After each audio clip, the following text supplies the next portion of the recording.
Audio de mercados de Andbank de viernes 17 de marzo de 2023. Hay un refrán que sugiere que lo que se hace o dice con precipitación nunca se hace o dice bien. Y los eventos recientes con Credit Suisse o con Silicon Valley Bank requerían de un cierto espacio de tiempo para ver cómo quedarían realmente las cosas a partir de ahora. Si uno se hubiera puesto a valorar inmediatamente tras el notición, por ejemplo, de Credit Suisse, pues probablemente hubiera concluido que nos encontrábamos al borde de un colapso. Pero lo cierto es que todos estos eventos suelen conllevar después medidas e intervenciones a las que hay que esperar para ver cómo vienen y para poder valorar después con más conocimiento de causa cómo queda realmente la cosa y evitar de esta forma equivocaciones en las decisiones, las suyas y las nuestras, por una valoración precipitada. Bien, ahora que tenemos más información y más conocimiento de causa, vamos a intentar hacer esa valoración. Y voy a hablar de todo este caos bancario a partir de un símil, una analogía que utilizará Milton Friedman para comparar a un banquero central con un tonto en una ducha, que según el economista son dos personas bastante similares. Miren, el tonto en la ducha, cuando entra, pone el mando del agua en nivel templado, pero lógicamente sale fría al principio. Temblando va girando gradualmente el mando en la dirección caliente, pero la temperatura tarda en cambiar, por lo que intensifica la intensidad del movimiento y lleva el grifo en sentido hacia el máximo calor para acabar debajo de un chorro de vapor hirviendo rápidamente. Y por la quemazón pues intenta bajar esa temperatura llevando frenéticamente el grifo del agua en sentido contrario al máximo frío para acabar bajo un intenso chorro de agua helada. Esto, que es una analogía perfecta para revelar lo que ha pasado con el ciclo de crédito, con los bancos, sirve también para explicar lo que va a pasar. Como el tonto en la ducha, pues los grandes bancos centrales, sobre todo la FED y el Banco Central de Europa, cuando reaccionaron al frío gélido de la inflación cero, llevaron el grifo de la política monetaria en la dirección hacia el calor. Y de hecho pusieron ese grifo y esa intensidad de política monetaria en el máximo calor, con el quantitative easing, con los APPs, los Asset Purchase Program, los programas de compras de activos, la emisión de base monetaria, los programas de liquidez, todo, absolutamente todo encima de la mesa. El resultado eventual ha sido un sobrecalentamiento, la inflación. La inflación quema. Lo que ya me permite hacerme la primera pregunta: ¿quién fue el más tonto en la ducha? ¿El BCE o la FED? Pues la respuesta es bien sencilla, en donde la inflación queme más y quema más en Europa. Está más cerca del 9% y la inflación norteamericana está más cerca del 6%. Y además esto se puede ver reflejado en la intensidad de esa política monetaria calurosa, ¿no? Porque el Banco Central de Europa expandió mucha más base monetaria en términos de PIB y llevó los tipos a un terreno más profundo en territorio negativo.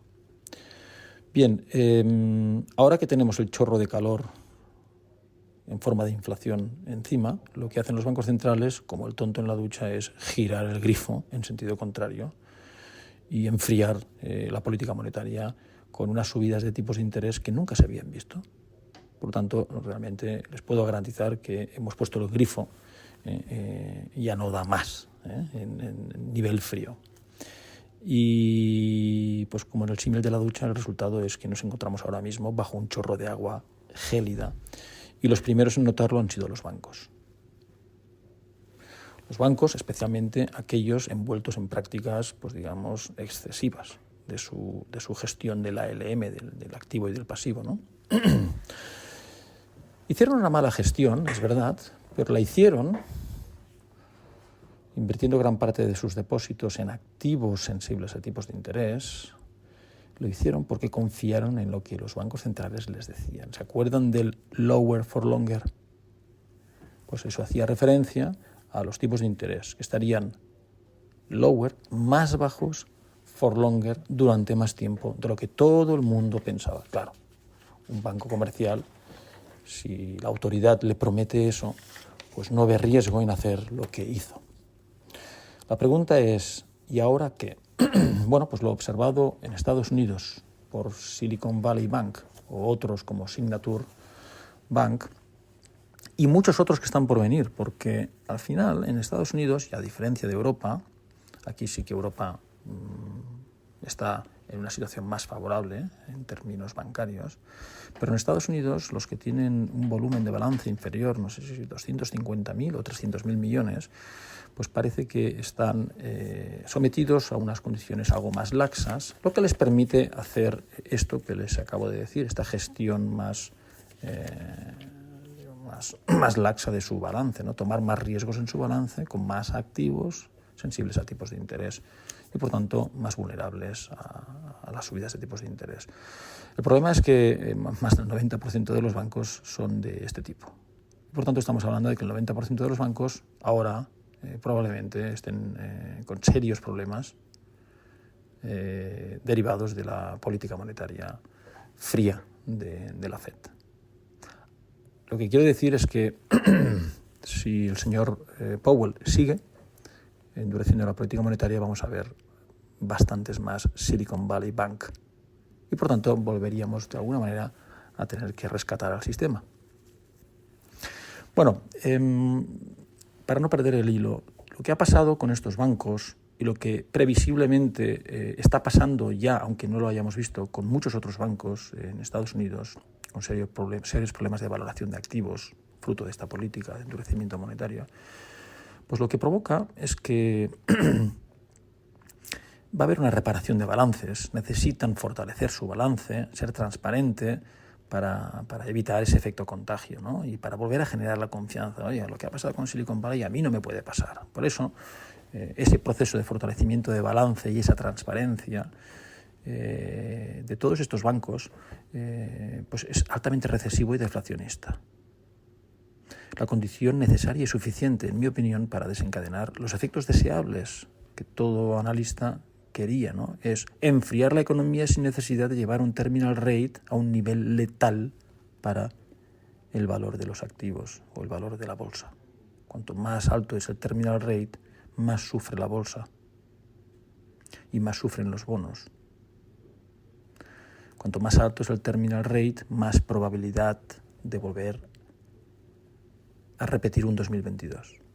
Por eso era necesario ver, por fin, los primeros efectos recesivos y deflacionistas, sin necesidad de que el terminal rate se fuera 6, 7, 8%, que era una posibilidad.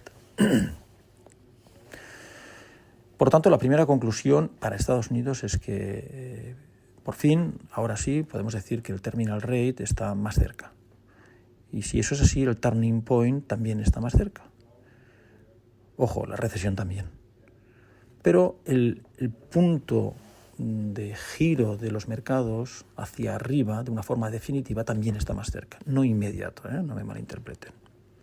No estoy diciendo que lo que ha ocurrido nos lleve a un terminal rate más bajo, un turning point más cercano y el inicio de un rally del mercado de forma inminente. No, rotundamente esto no es así. Hay que pasar primero por el enfriamiento, crisis, recesión, llámenle como quieran, y los ajustes derivados en beneficios y, por tanto, ajustes derivados en las valoraciones de las empresas.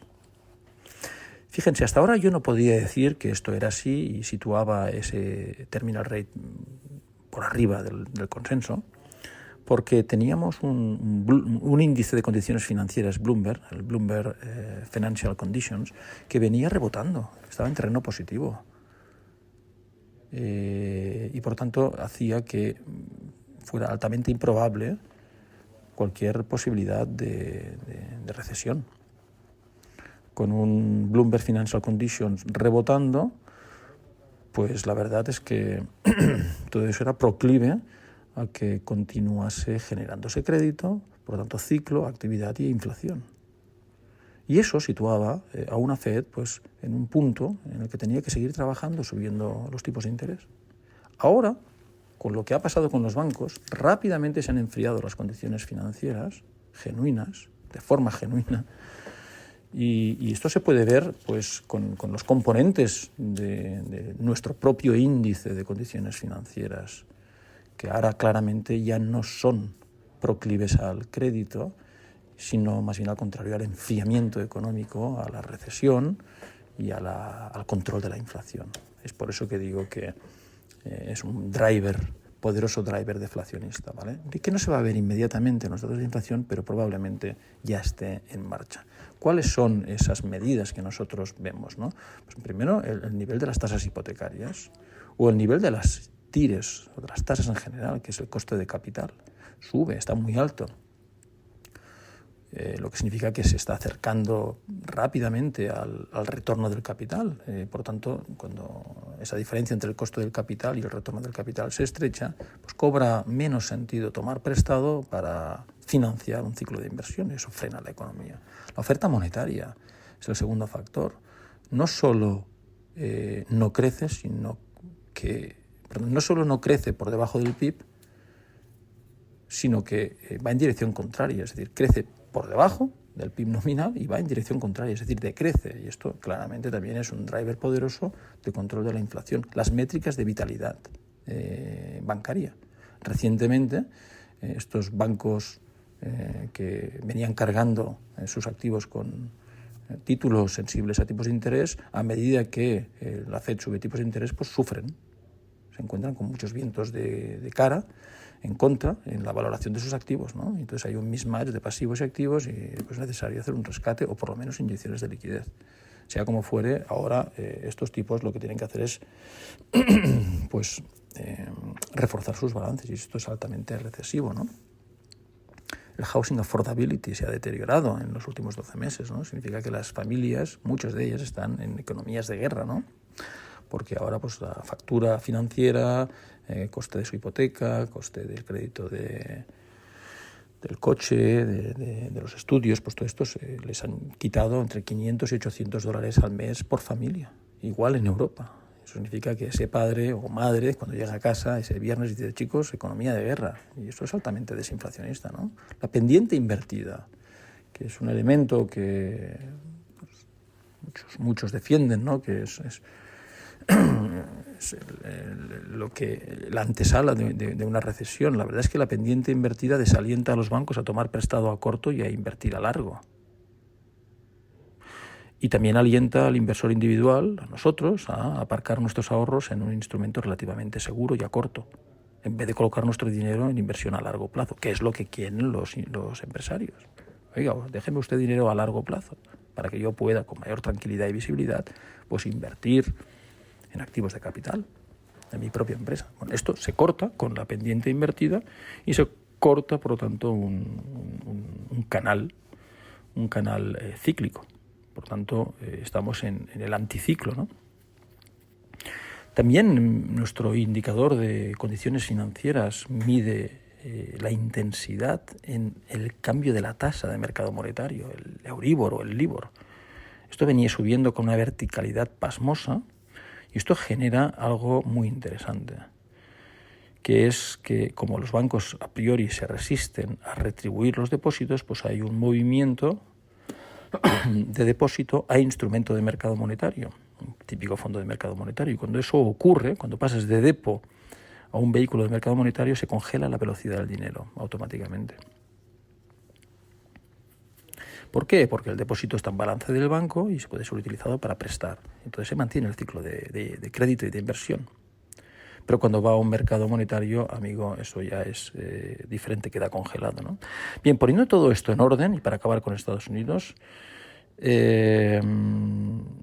a la conclusión de que las condiciones financieras hoy, tras los eventos con estos bancos regionales, hoy son bastante más adversas que hace un mes y que hace 2 semanas. Y ahora sí que sabemos que estas condiciones más adversas se han acelerado y suponen un driver importante que nos acerca a la recesión o al enfriamiento económico y hace también que finalmente el terminal rate esté más cerca y el turning point también. No supone un rally del mercado. El mercado tiene que adaptarse ahora a ese enfriamiento.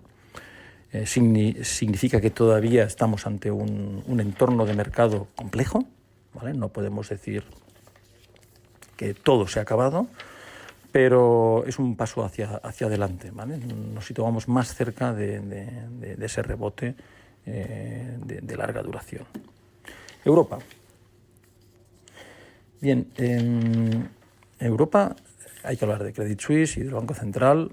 En Credit Suisse yo catalogaría este asunto como un gigante con pies de barro. Una línea de crédito, una inyección de liquidez en pleno proceso de ampliación de capital es muy delicado. Bien, pues es una línea de salvamento, por lo tanto estamos hablando de un rescate de alguna manera, ¿no? Por lo tanto, a estas alturas de la vida significa que si el Banco Central de Suiza no hubiera rescatado o ayudado, pues tendríamos probablemente una nueva crisis bancaria. Esto es delicado. Es decir, hay una vulnerabilidad y esto es innegable. Y la vulnerabilidad viene por eso, pues la historia que les he explicado del tonto en la ducha, ¿no? Ir de caliente a frío sin esperar consecuencias. Y las consecuencias son estas, ¿no? Bien, si Credit Suisse se convierte en un problema, es que es un problema global, es una preocupación internacional porque tiene filiales operativas, tentáculos por todos los países y cada tentáculo, cada filial operativa, cada banco es muy activo, lo que significa que hay muchas líneas de crédito, todo el papel de Credit Suisse, acciones, bonos, se utiliza como colateral en infinidad de créditos, de préstamos. Entonces pueden imaginarse que un problema con este nombre pues tiene ramificaciones, ¿no? Efectivamente, pareciera que no hay problema de solvencia sobre el papel. El Credit Suisse tiene un ratio de capital CET1 de 14%, muy saludable, y en su activo pues parece que más o menos tiene la mitad de su balance en deuda de gobiernos, que puede que tenga un riesgo de tipos de interés, puede que sea volátil, derivado del aumento de las tasas, cae el precio, pero en cuanto a riesgo de impago, pues parece que es menor, ¿no? Tiene activos líquidos por 100 billion y ahora tiene esta línea de liquidez por 50 billion, por lo tanto tiene liquidez 150, 200, tiene unos depósitos de 250.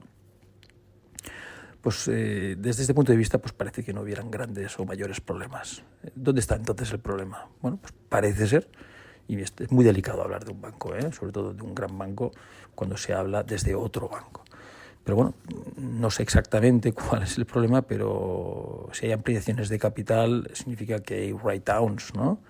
Y ahí está el problema, en que a pesar de que aparentemente el balance no tiene problemas, al existir write-downs, pues significa que se origina un problema de credibilidad. Dices que tienes esto, pero cuando hay que hacer un reconocimiento contable aparecen nuevas pérdidas que se llevan capital por delante. Eso requiere de una ampliación de capital y una ampliación de capital es un juego muy peligroso, en el que cuando el banco o la empresa que amplía capital sabe que o la cubren o van a haber problemas. Y en la cobertura, este es como el juego, peligroso juego de o vamos todos o no va nadie. Es un poco un todo o nada. Y cuando los saudíes dijeron que se levantaban de la mesa y que no aportaban más capital, pues es cuando saltan las alarmas, porque si no vamos todos, pues nos va a faltar alguien. Y si nos falta alguien, no llegamos. Y si no llegamos es cuando hay problemas, ¿no? Bien, sea como fuere, se habla abiertamente ya en los foros financieros de que para mantenerse, Credit Suisse, si quiere sobrevivir, pues dicen que no podría hacerlo con su estructura actual. Y eso significa que hay movimientos hacia adelante, ¿vale? Una línea de crédito no es un rescate. Una línea de crédito puede funcionar o no, ¿vale? Pero si no funciona, solo nos quedan dos opciones: o una adquisición por parte de un tercero, UBS en este caso, o una nacionalización por parte de un gobierno. Sea como fuere, cualquiera de las dos últimas formas implica casi con total seguridad que el valor de los activos, la acción o la deuda subordinada, por lo menos, pues tendrán un valor residual. Y eso tiene ramificaciones, ¿vale?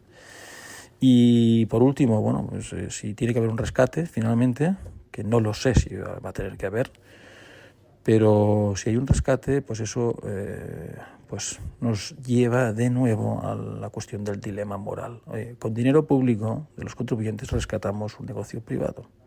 Entonces, ese debate llevará tiempo, porque primero hay que fijar hasta qué nivel rescatamos. ¿Rescatamos todo y a todos?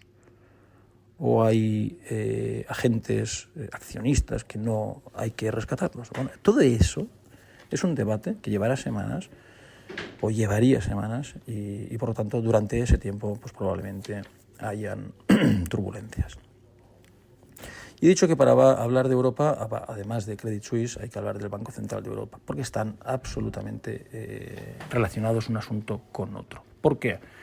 Porque el juego al que se ve obligado a jugar la señora Lagarde y el Banco Central de Europa se llaman control de inflación versus estabilidad financiera. Y digo versus porque es o una cosa u otra. Si yo quiero más control de la inflación, tengo menos estabilidad financiera. Si por el contrario quiero más estabilidad financiera, tengo menos control de la inflación. Esto es así. ¿Por qué? Porque los milagros no existen. Algunos dicen no, sí, se pueden conseguir ambas cosas, porque el Banco Central de Europa está tratando ambos objetivos de forma diferente, separada, como direccionables o gestionables con herramientas distintas. Para subir o para controlar la inflación, subo los tipos de interés. Y para conseguir la estabilidad financiera, utilizo provisiones de liquidez. Bueno, miren, eso no creo que pueda funcionar. Eso significaría que la política monetaria es contractiva y expansiva al mismo tiempo.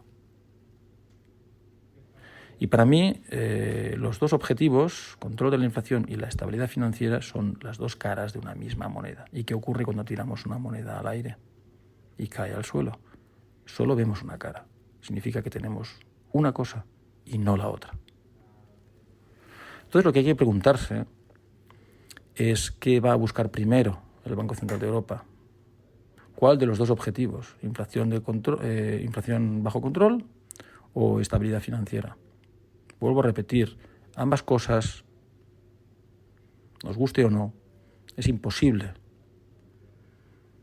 Si yo quiero controlar la inflación y tengo que subir tipos de interés, automáticamente los bancos en sus activos van a tener vientos de cara y problemas. Y por ahí la inestabilidad financiera, ¿no?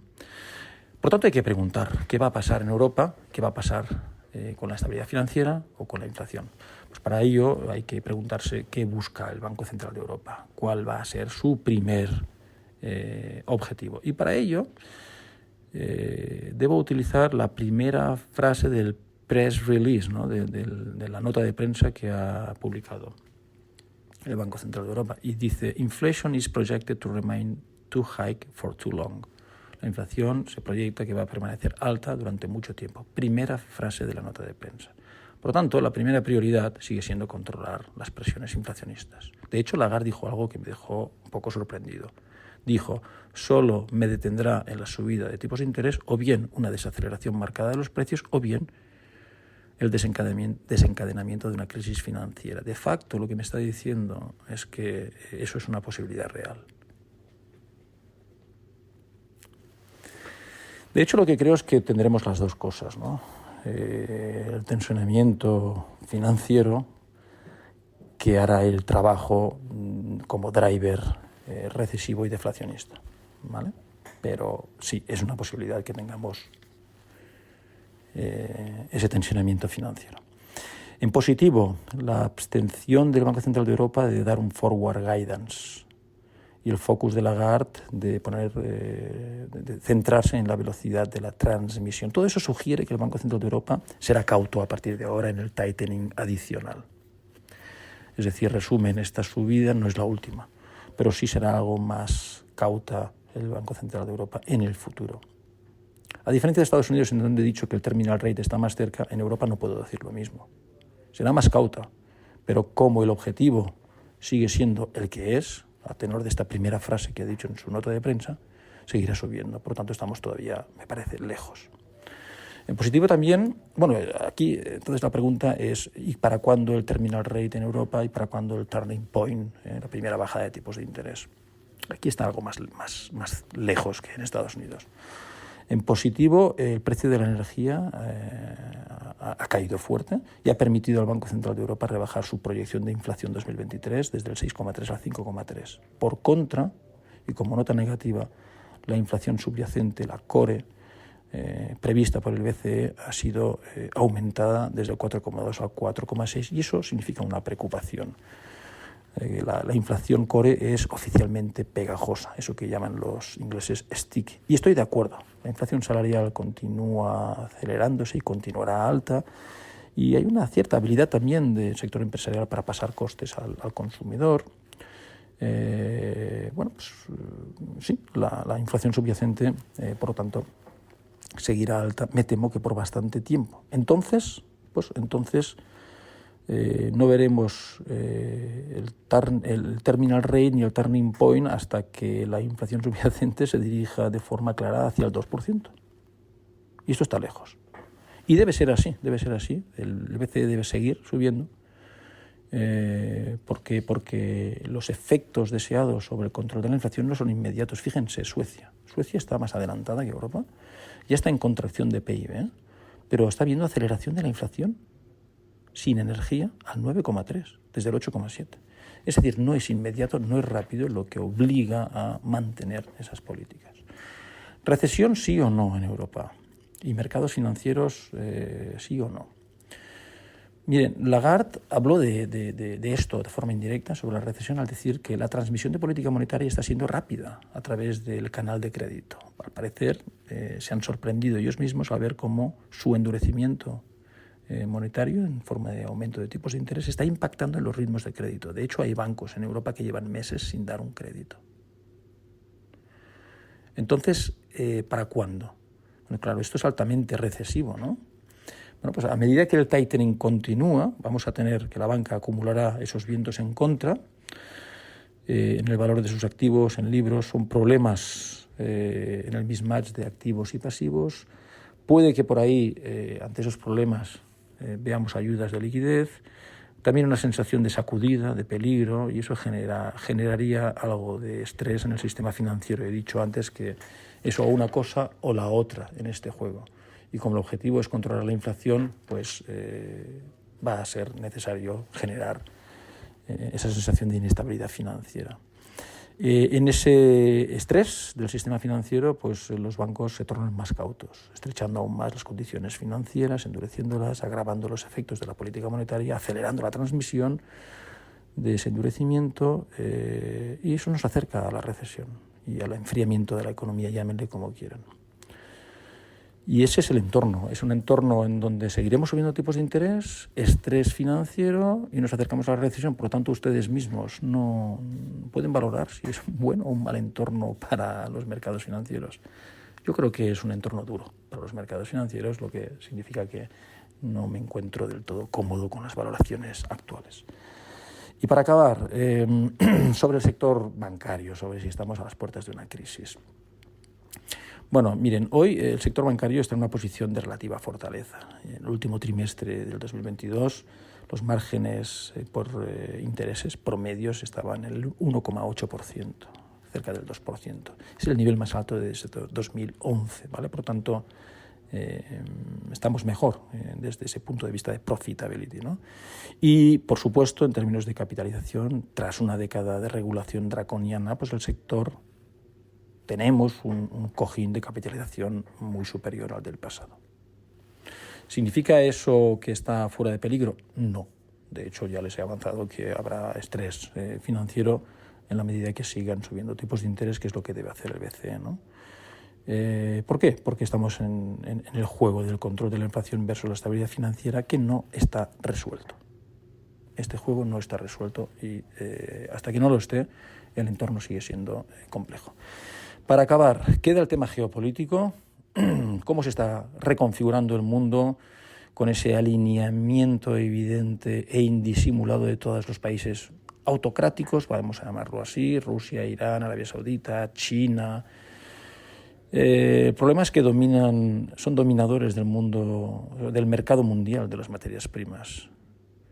Y esto va a tener consecuencias, de alguna manera, podría tener consecuencias en los mercados.